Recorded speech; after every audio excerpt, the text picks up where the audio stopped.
interesting night. We're glad you're here.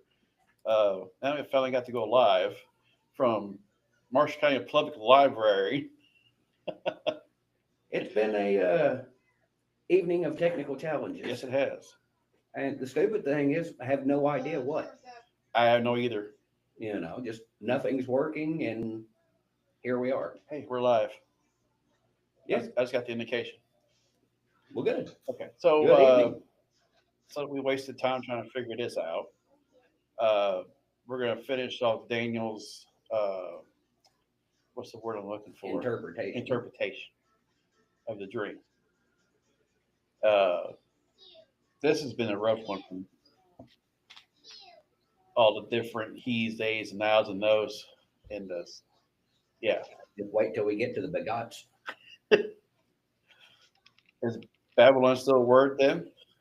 Um, if anybody has ever watched this, they know that at least I can babble on and on and on.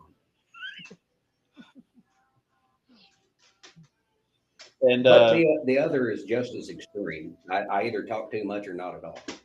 and if y'all are wondering, my wife is off site at home, cooking dinner, taking care of the kids. So we did a virtual invite.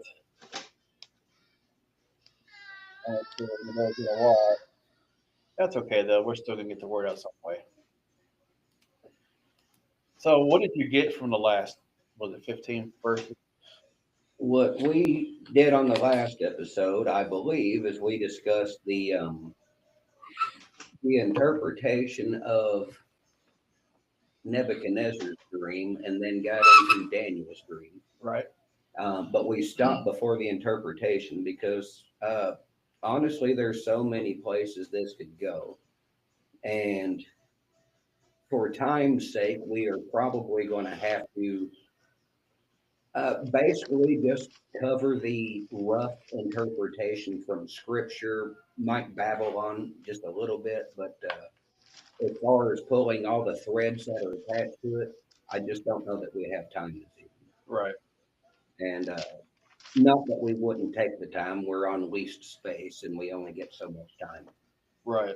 And it's, as we discussed, it's been one of those evenings for all of us. Man, you've had issues here and she had issues there at the house with, it's just been one of those days.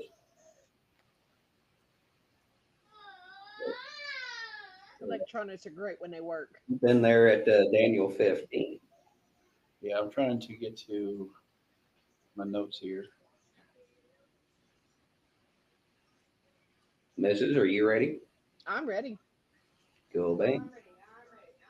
Well, I guess I will read it in my interpretation of reading. Daniel 7, starting at verse 15.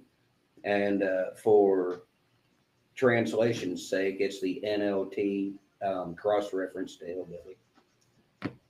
Verse 15. I, Daniel, was troubled by all that I had seen, and my visions terrified me. So I approached one of those standing beside the throne and asked him what it all meant. He explained it to me like this: these four huge beasts represent four kingdoms that will arise from the earth. But in the end, the holy people of the Most High will be given the kingdom, and they will rule forever and ever. Then I wanted to know the true meaning of the fourth beast, the one so different from the others and so terrifying.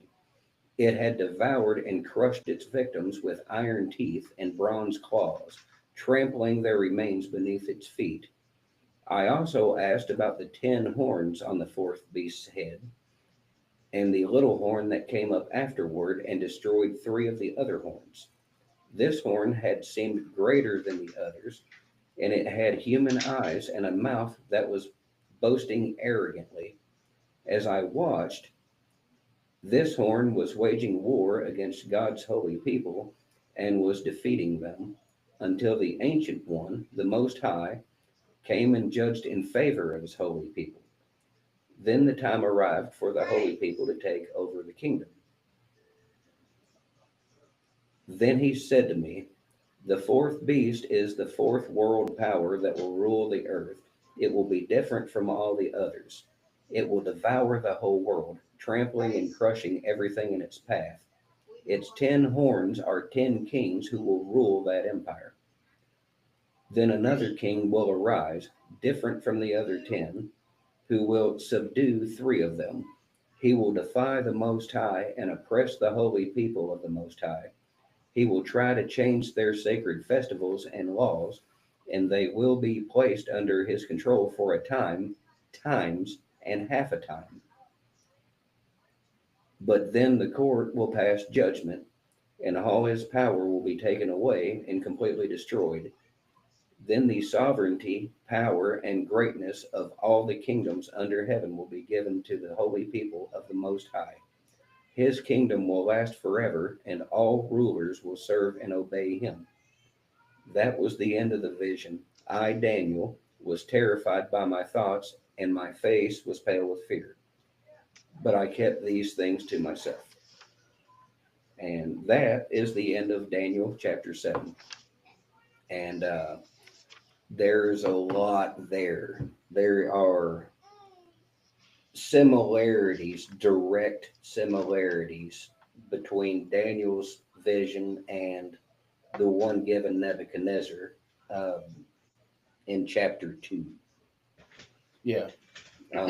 The biggest difference is the fourth beast, the fourth kingdom. While Nebuchadnezzar's seem to focus more, and don't take what I'm saying as divine gospel, everything I say is right. I'm speculating because it's prophecy. Nebuchadnezzar's seem to focus more on the 4 kings, and then you had the stone cut by non-human hands that grew into a mountain and covered everything. In many ways, that seems to be, and scholars seem to agree that, as we discussed, the first kingdom was Babylon, the second was Medo-Persia, the third being Greek, and the fourth being the Roman Empire. But Daniel's vision varies a little bit because Nebuchadnezzar's really seemed to end with the Roman Empire and the coming of Christ. So to me, that's more of a end of the age vision than an end of days, if that makes sense. Yeah.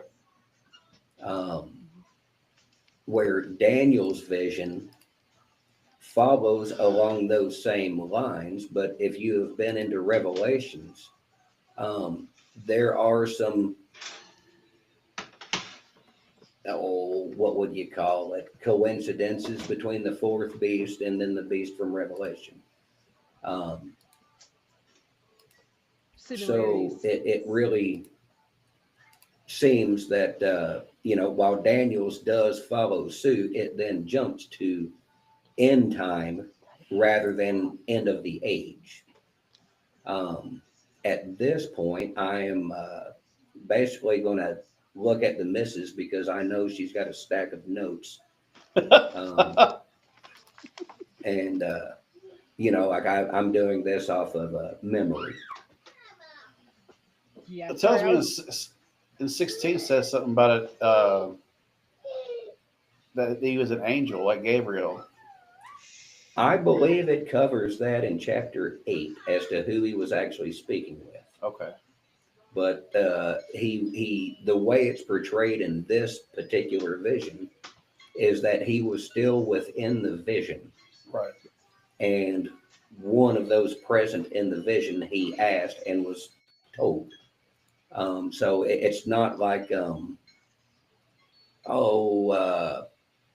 like in the New Testament when Joseph and Mary, when they had they had a visitor, that approached them. Right. And, of course said, don't fear.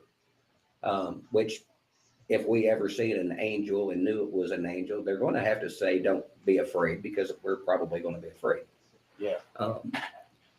But my understanding is that who he spoke with, they were all within the vision at the same time. Yeah. You know, he didn't get a visitor the next day. Does that sound right, Mrs.? Yeah, because it said I approached one of those standing beside the throne. So this was all within the vision. But, even in visions, God and angels can still speak to us. He's got that power. I'm not disputing that. I'm Yeah. simply making the distinction. Yeah, it was still within the vision from my understanding. Yes. There was no like outside. Right, right. Isn't Um, that crazy how we don't have to have people tell us about our visions, our dreams? Is that the same concept? I would almost prefer it because I almost never remember mine. yeah, I mean, there's been times we've had dreams that discussed amongst ourselves, trying to figure out what it meant. And it's crazy how we're going through Daniel now and talking about visions. Right. Well, the stupid thing about dreams and visions is you have to be able to distinguish between the two. Um, if God is giving you a vision, which honestly can happen while you're asleep and in a dream, Yeah. yes. And don't get me wrong, if I had seen the things that Daniel's seen, I would call it a nightmare. Yeah. You know, Yeah. um, but when you get direct divine interpretation, well, you can fairly well, like we know Daniel's was a vision because, I mean, he got the interpretation. confirmation, assurance, interpretation. It was all right there. Um, if you've ever been on Chantix, there is no divine correlation with those dreams. They're crazy. They make no sense. And, you know, Right. so I mean, it is, I think, important to distinguish between a regular dream versus a vision. Yeah. And I would say the majority of just dreams are just fanciful garbage to keep our brain entertained. Yeah. Now I have dreamt of things that later did happen. I'm not disputing that at all. Yeah. Not, And to know that God still works in that way, that just proves, oh yeah, yeah, He's the same absolutely. then as he is now and always will be. I The dreamt about problem, Alicia, my daughter, before I ever was pregnant. right? The problem with, I guess you would call that more like a premonition. Yeah. Um, we might feel it one way or the other, but we never know for sure that that particular dream is what happened until the event. Yeah. Yeah, and You know, that's what happened with me. I was sitting on my granny's back porch and I saw her walking up, and I was like, "Wait, I dreamt this. Like, I dreamt this exact same thing. She's wearing the same outfit, everything. But in my dream, right? I thought it was a boy because she had her hair was really short and all that. So, but yeah, That might have So, been Abel. no, no. so the notes on Daniel's dream. So we're talking about the four beasts.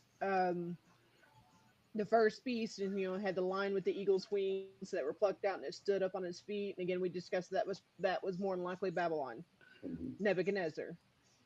Kingdom. The lion symbol of the lion was a symbol of Babylon, and it also symbolizes swift and powerful conquest. Because Oh yeah, that's what he did. It was swift, powerful, done quickly, and he took over a lot. oh yeah, Yeah, he conquered a lot in that time. The second beast was like a bear, and it raised up on one side, so it was kind of lopsided. If you can look at it, think of it in that way, it was a little lopsided. It had three ribs in its mouth. right.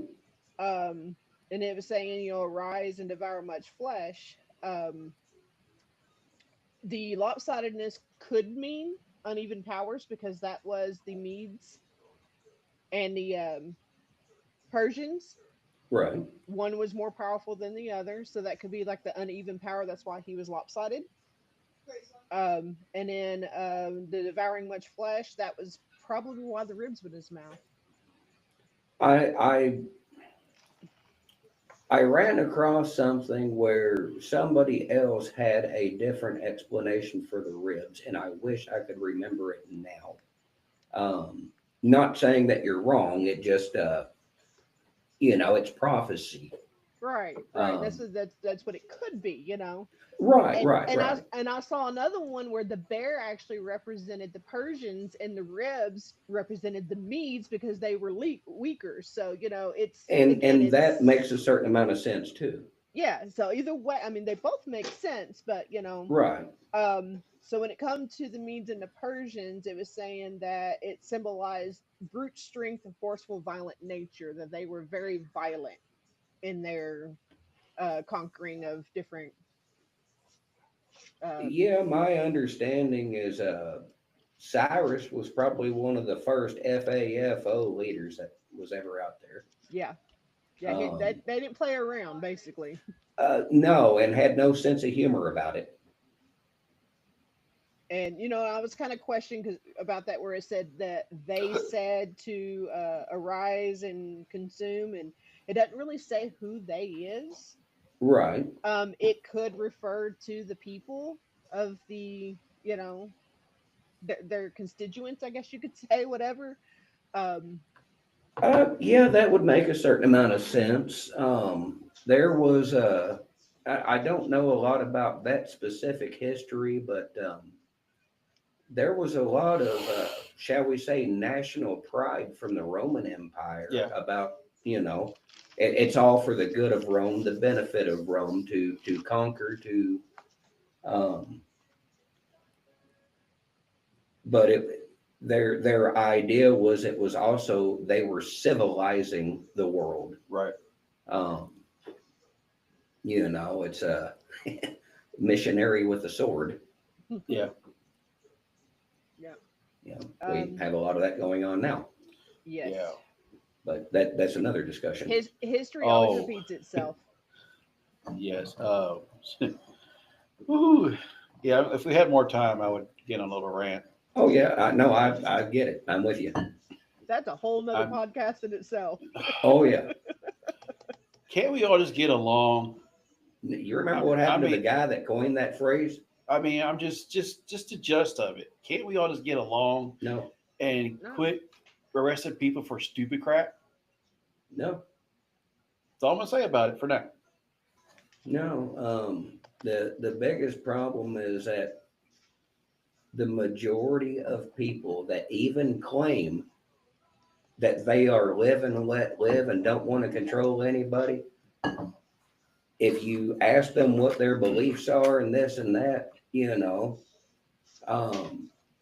they might think that because they're non-religious and peace loving, but they're more than happy to tax you by force into paying for all the crap that they want. Mhm. I made a statement a while back ago about the conflict between Israel and Gaza, or Israel and anybody for that matter. When people talk Hey. about peace, and in this day and age, they always make Israel out to be the aggressor. And I'm not going to say that Israel is 110% innocent Right. in every action, but if you have any knowledge of Look. the area, not only geographically, but religiously and culturally, there will be no lasting peace over there as long as Israel exists. And if you remove Israel from the equation, which is, I'm not talking about the nation state, but the people. Yeah. If and don't take my words the wrong way. I have nothing against them.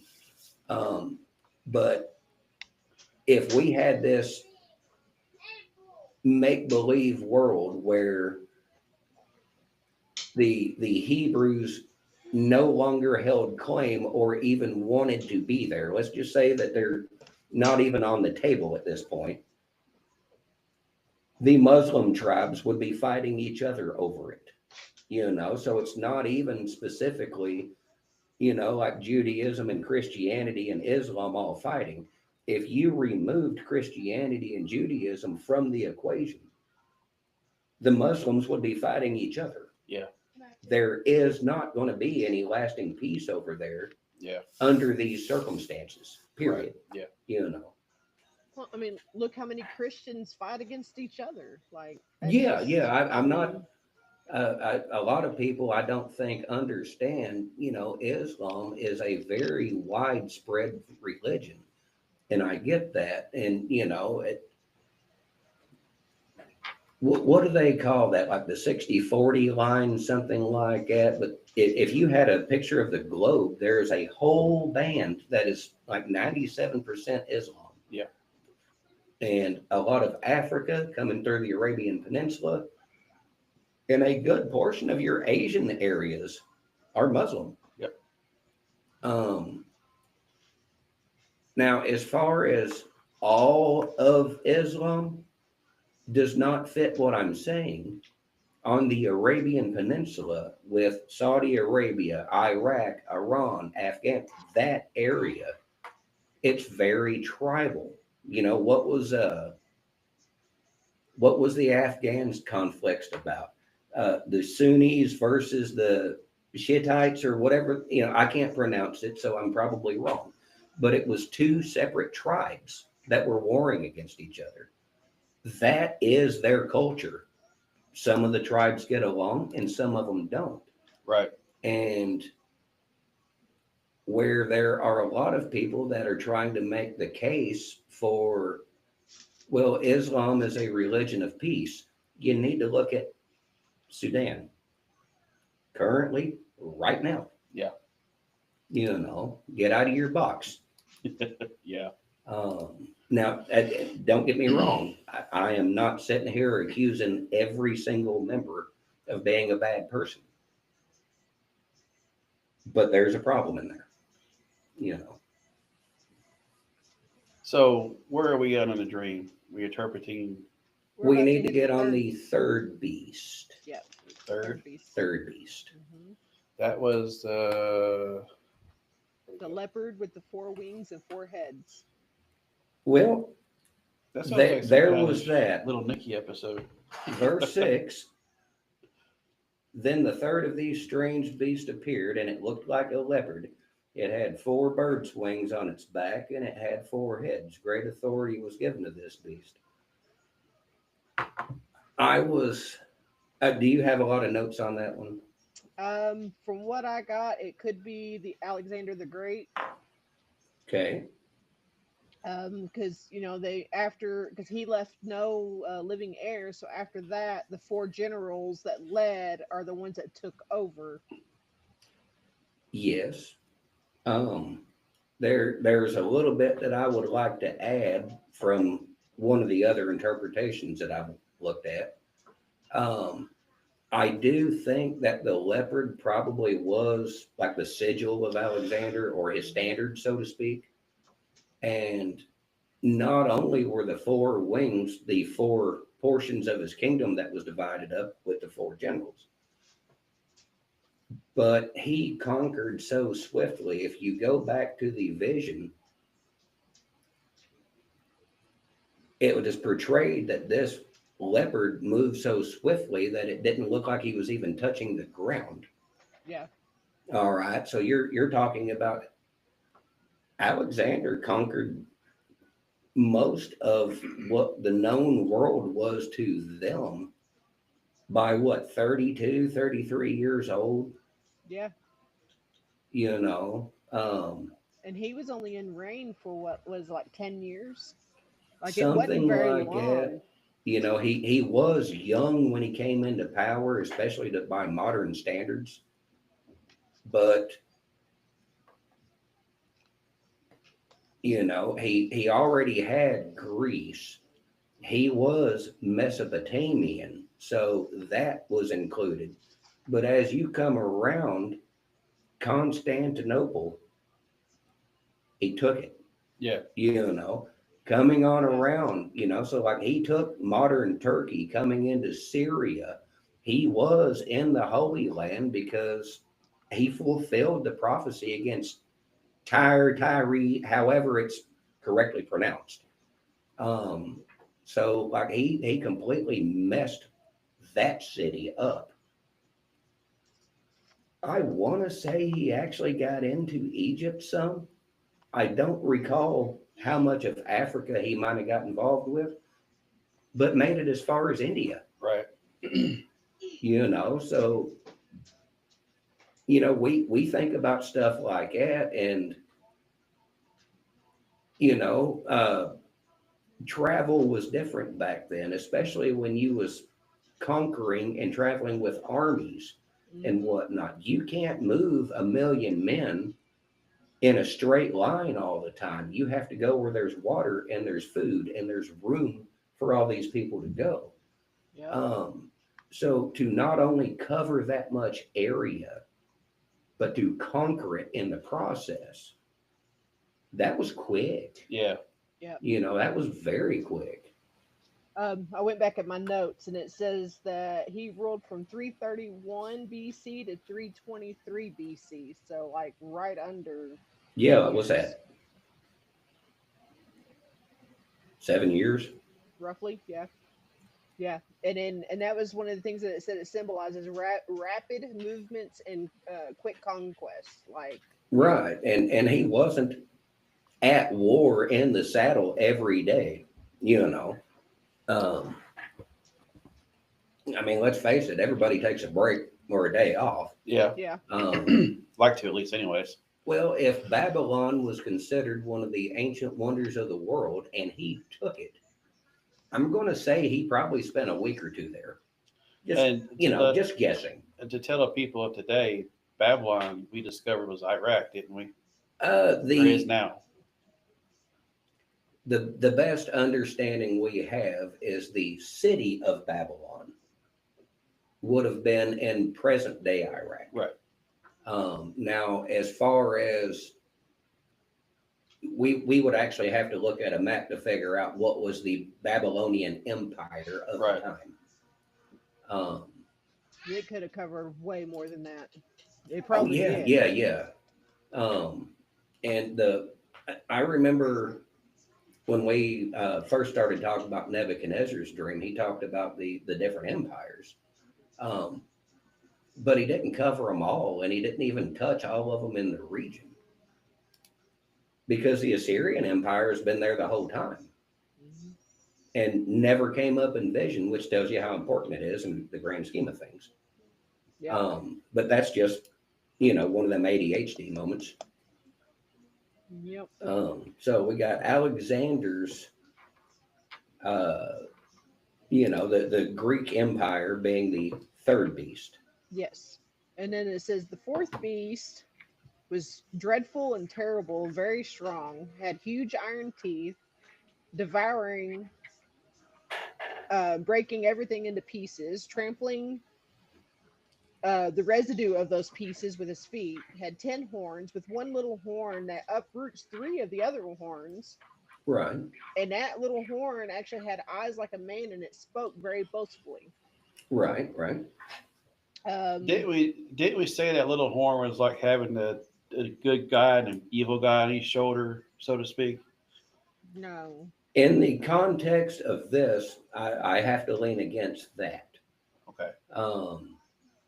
That's No, why I that's how envision it. That's how you were understanding it, but no, it's Yeah. basically there is going to be one that rises above all those 10 kingdoms. And he's going to take control of those 10 kingdoms, which leads me to believe that that's the Antichrist. And That makes sense. the correlations between that and the beast in Revelation really tie together. And Hmm. what leans me into the difference between this vision and Nebuchadnezzar's vision is, in his vision, that there is a description. All right. Daniel's vision never describes the fourth beast. He gives you some details. Does that make sense? Yeah. Like this one looked like a leopard, that one looked like a bear. And he's like, this one was simply terrifying. He had no way to describe it. Yep. which again, that kind of, there might be a Roman Empire context to it, but whatever he's envisioning there is different than Nebuchadnezzar's. Yep. Is that making sense? Yep. And this, from what I've researched, is like it said that the little horn symbolizes new, intelligent, arrogant power emerging from kingdoms before it, and it disrupts the establishment of the established order of everything. Right, basically. right. It is the fourth kingdom with 10 kings, and then another king with a little horn will arise above all of it. It symbolizes power and a oppressive nature known for its cruelty. Right. And Go ahead. oh, I was gonna say, yeah, and that I mean, from my understanding, that is representing of the end of times when Antichrist comes and basically his cruelty will take over. And it is important to note that these 10 doesn't necessarily mean monarchy kings. No. The concept of democracies and republics, and that was not a thing at the time. And then when it says that it raises it, like it uproots 3 of the horns. Yeah. So, and then it kind of uproots it and takes that place. So, I question, does that mean that there's 3 kingdoms, or 3 kings that he's going to come basically from that are in unity? So, and it's speculation, I know. But my understanding, which again is speculation, is because they were uprooted, it's entirely possible that power struggle and they are the weakest link. Goodbye. yeah. You weren't good enough. Right. Well, think of it like this. We referenced the movie 300 a while back. Right. When the messenger comes to Leonidas, you can join our empire and fight for us, or you will be annihilated. Yeah. And I'm not saying that this is the Persians or whatever. That's where my brain goes when it says uprooted. You had these 3 out of the 10 that might have been a thorn in the side for the little one or whatever. Yeah. So what I'm saying is, this is what I'm going to do. You're either with me or bye-bye. Right. And that's where my mind goes with it. Could be going against him and not falling in line like he wants. Very well, yeah. Yeah. And so that's kind of another question that I had of how you understood that. The 10 horns and then the 3. So was it 13 total and then that one got uprooted, or was it 10 and 3 of those 10 were uprooted? You mentioned that. Now it's kind my understanding is that it was 3 of the 10. Okay, that's how I read it, but I wanted to be sure. It's one of those. Again, it's prophecy, so it's hard to, if we was to try to speculate what that would look like today, we can't find 10 kings that are important enough to worry about. Yeah. Yeah. So we can't look at strictly kings. Right. We do have to look at leaders. I was going to say, I don't think it actually kings is probably something they used in that time because they didn't have, it's modern. We've kind of grown differently about right. Yeah, but 10 governments, 10, because it very well could be 10 separate nations. It could be 10 prominent leaders. Yeah. That doesn't necessarily mean has to be a president, because a senator is a leader, a parliament member is a leader. Trying to think of what some of the other positions are called elsewhere. The Secretary of State. Well, I mean, that's here, Yeah.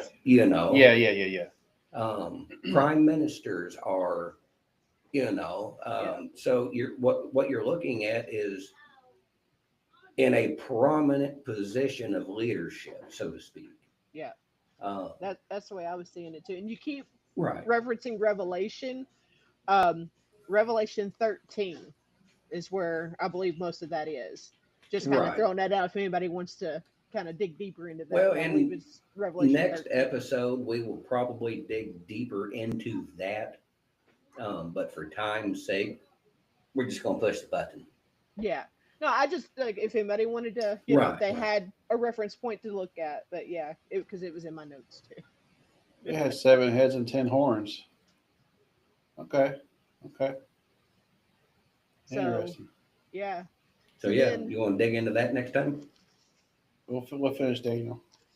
Y'all said something about one of the Revelations, anyways. After this, Well, yeah, because that ties directly It here. I ties see into that. it. Yeah, we can finish. You know, this I'm one not and- talking about skipping from now to Revelation, just no. picking up that tie and then continuing on with Daniel. Yeah, it actually ties into it. It's about the the leopard and the feet what of the what bear, and the what mouth, he the saw, lion. Yeah, and it's very Right. very very similar. interesting. Well, and there's something strange because a lot of your non-believers, like they'll make the argument about the disciples seeing Christ after the fact being like a hallucination or whatever. And you have Nebuchadnezzar having his dream and his vision. Well, Daniel interpreted that, so couldn't that have influenced Daniel's dream? And I'm just playing devil's advocate here. You would think the idea could, but why does it appear so different? Right. Does that make sense? Yeah. Right. And then you come around to John's revelation.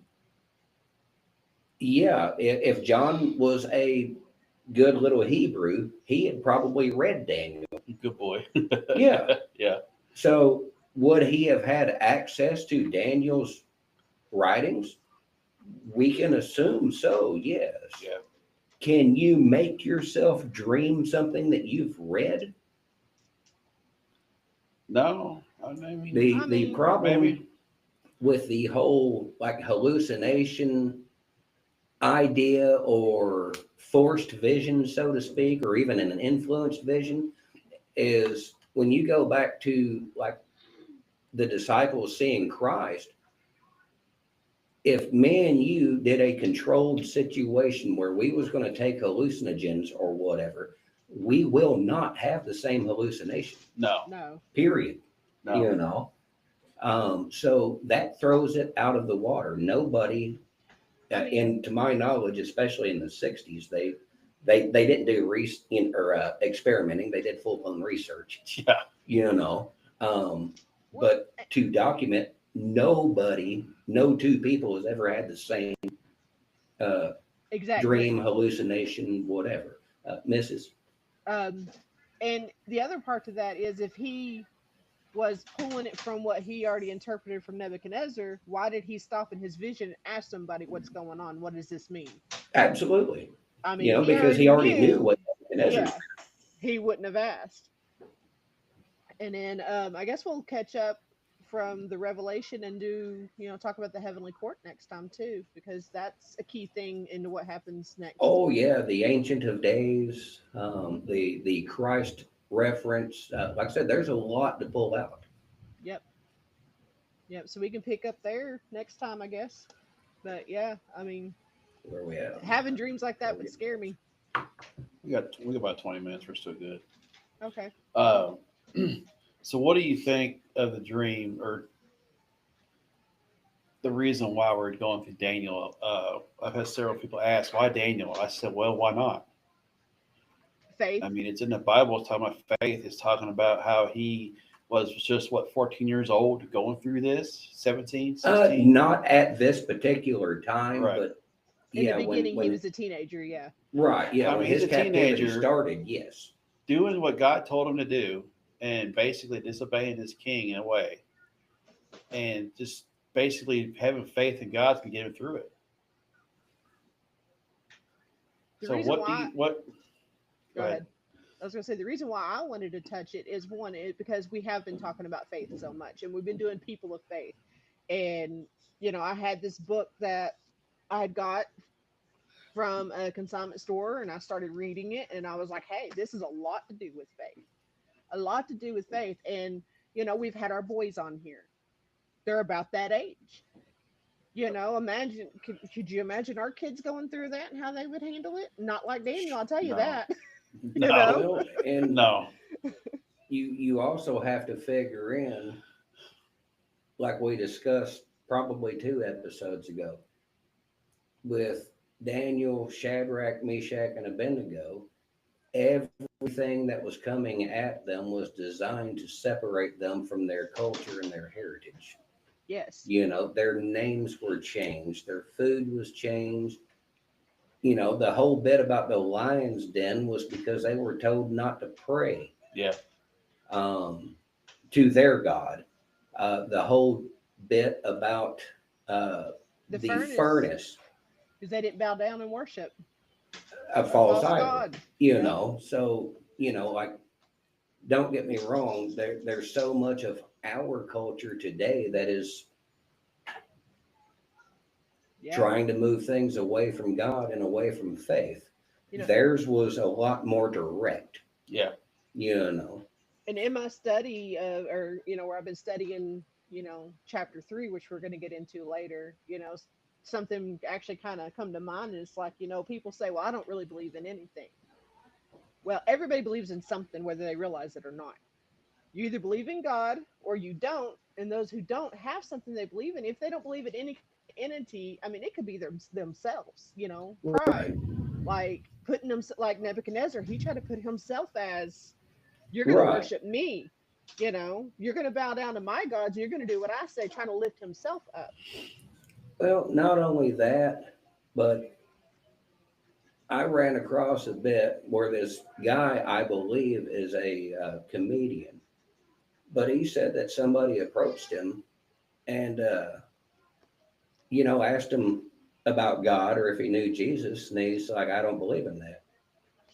He's, well, which part of the Bible gives you problems? He's like, well, I'm an atheist. I haven't read the Bible. And the guy told him, he's like, well, you're not an atheist. You're an idiot.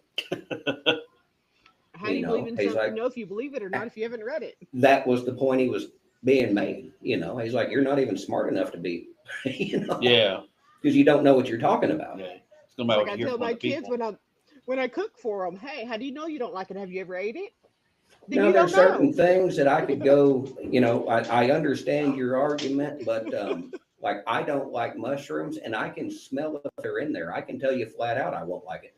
Yeah, well, but But I I have mean, a very sensitive taste to certain things. my rule is you try it at least once, and if you don't like it, you don't have to eat it, but you at least got to try it. I can. No, well, with my kids, you're not my kid. Right. But yeah, I mean, because they'll look at it and like, I don't like it. Well, have you ever eaten this? No. Well, then how do you know? Like, you don't know if you don't like something if you never try it. Oh, we used to vacation in Gatlinburg, and I'm a steak eater. Especially when I'm in a position where I'm going to have a good time and a good meal, and I don't care what it costs, which are actually rare times. But growing up, my daughter was not anti-meat, but she did kind of prefer chicken over beef. She would eat beef. She didn't not like beef. It just wasn't a preference, if that makes Right. sense. Yeah. And we get like an exceptionally well done, let me rephrase, a well prepared steak. I'd saw off a little piece, give it to her. She could care less. Until the last year we went. Got a piece, sent it over there. And as she's reaching for it, you can tell she doesn't want to do this. It's just to shut me up. And then the look on her face changed, and I'm like, oh, what did we just do? Let me just say the food bill went up exponentially that year. Well, our tastes do change as we get older. They do. They I know do. mine And for has. about the last 2 years after that, maybe 3. Well, no, it was a couple of years because we don't eat steak on the regular.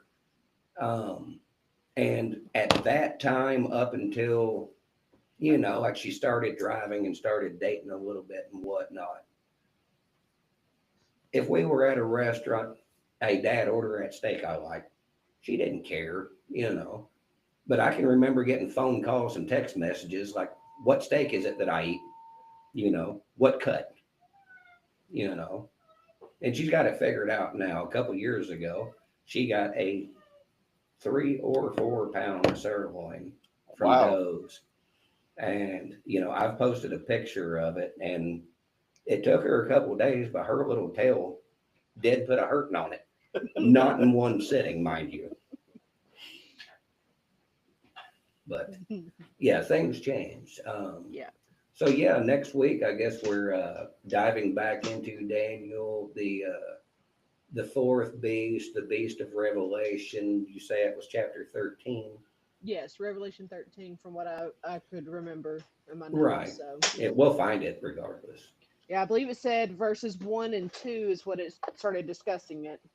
Okay. Yeah, it is. Do not throw it. Yep.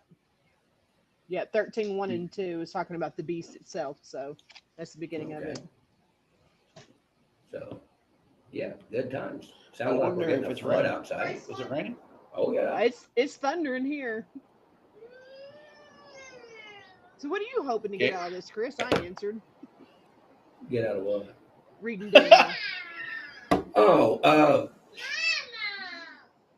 as far as anything goes, the way I look at it, if I learn something, great. If my understanding increases, great. If something, the way I see it, anything of God, even if it's chastisement, it's an improvement. Yeah. So am I specifically hoping for anything other than understanding to increase? Yeah. Not overly. But I generally don't have a specific focus, if that makes sense. Yeah. I try to take it in. I try to understand. There's a lot of the Bible that I don't understand. So don't ever think that I do. But I do try. Yeah. But as far as generally, I don't have any like specific, well, I'm trying to increase my faith or what, Yeah. um, And for me also with this, we've been on faith a lot, and this does show a lot about faith, but also it ties right in, yeah. and it ties into our world today because it starts, it leads into what we've got coming. I've had a hard time reading the prophets because they're not in chronological order, and you don't know always what time frame you're in and what's going on. So like I said, my brain kind of shuts it off. But a couple of weeks ago, I started kind of digging into Ezekiel. Yeah. And where he reads off, not necessarily the judgment, but why they're being judged. I'm like, wow, if you took the name out of there, that sounds like watching the news. Yeah. Yeah. So a lot of people do not, like I've even seen clips where I'm assuming they are more progressive pastors, they're like, well, the Old Testament don't apply. And I'm like, boy, that's weird. Yeah. Because I'm pretty sure thou shalt not kill is still damned important. Yeah. And Yeah. God said in the beginning, that has to be important. Yeah. Yeah.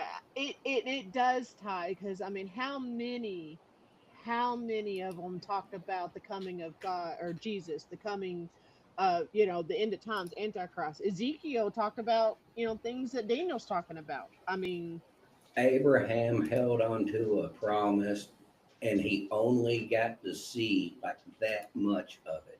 Yeah. Yeah. He was told that he would be the father of nations. Yeah. He got to see kids born. Yeah.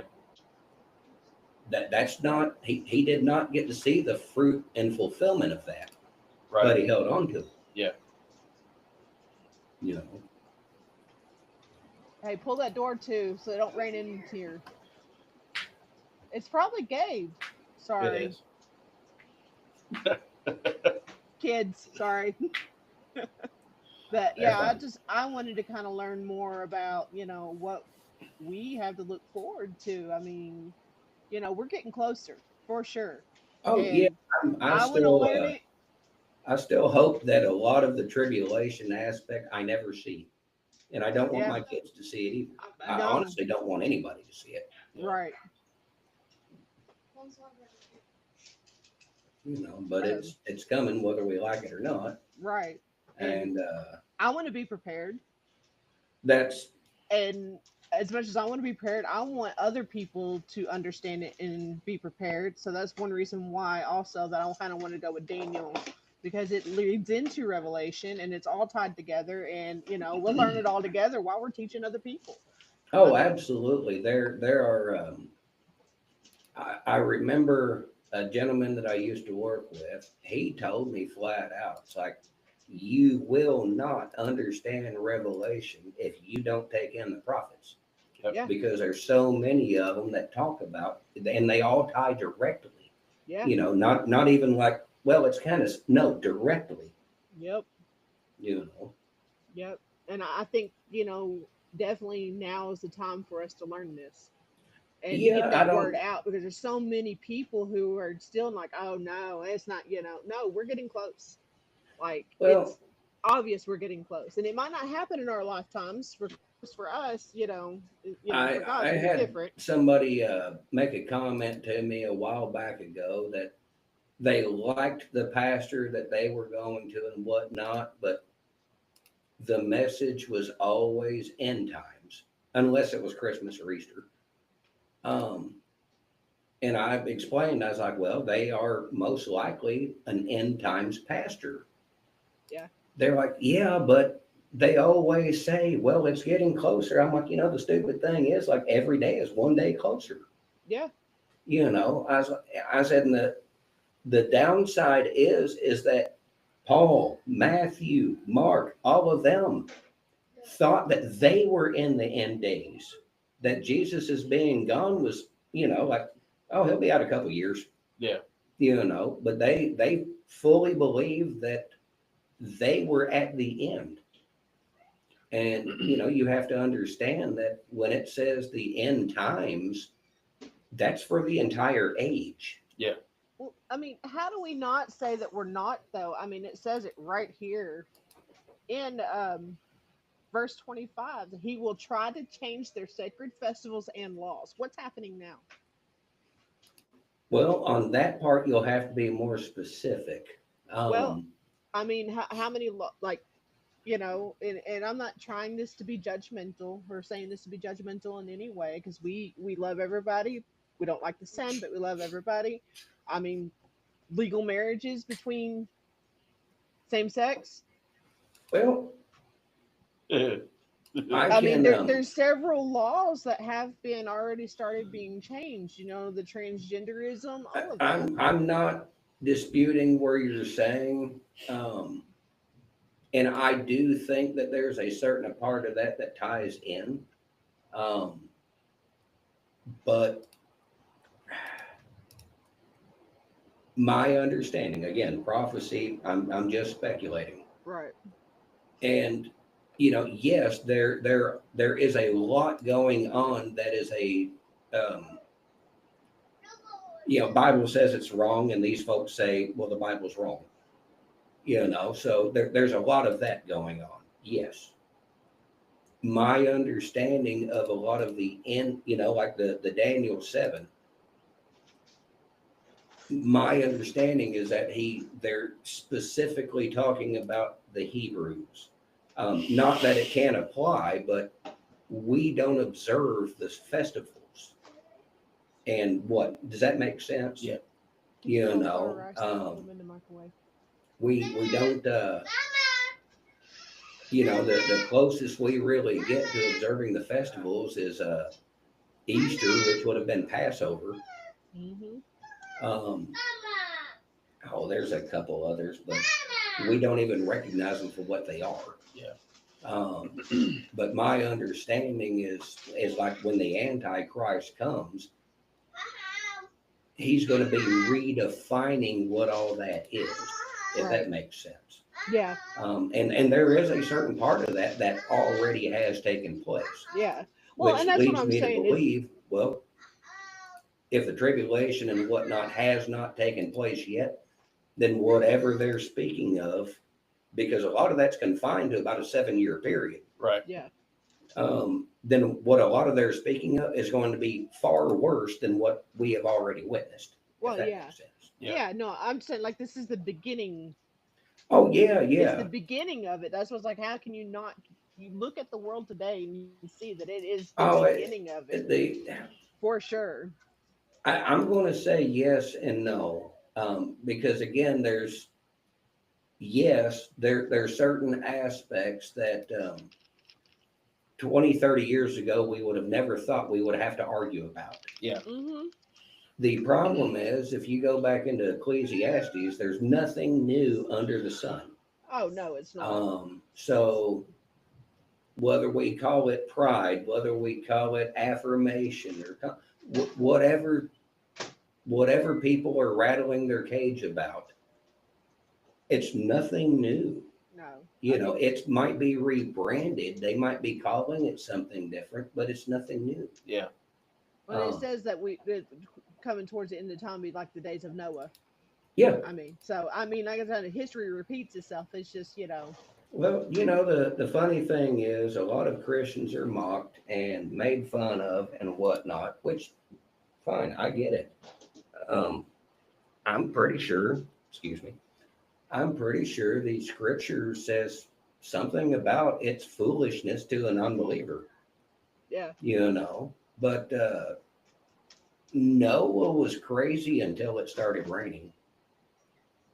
Yeah. Oh yeah.